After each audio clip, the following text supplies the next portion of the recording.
Kepolisian daerah Bali membentuk tim khusus untuk menangkal penyebaran berita hoaks atau berita bohong di media sosial. Sementara penyebar berita hoaks akan diancam hukuman pidana jika terbukti melanggar Undang-Undang Informasi dan Transaksi Elektronik.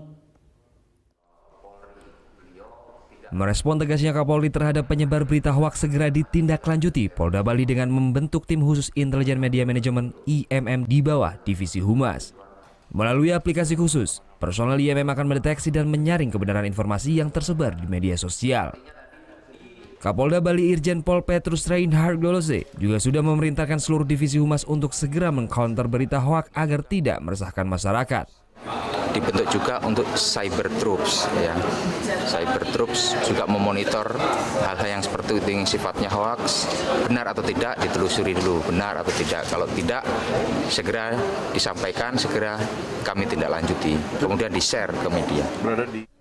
Polda Bali akan menindak tegas dengan mengenakan Undang-Undang ITE bagi masyarakat yang sengaja menyebarkan berita hoaks. Sementara bagi yang hanya menyebarkan, Polda akan melakukan pembinaan agar lebih cerdas menggunakan media massa.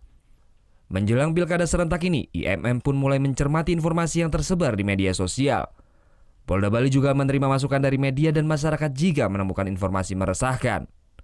Muhammad Hasanuddin melaporkan untuk NET. Oke, sekarang Udah selesai kan nontonnya? Nah, jadi jangan lupa buat like, komen, dan subscribe ya.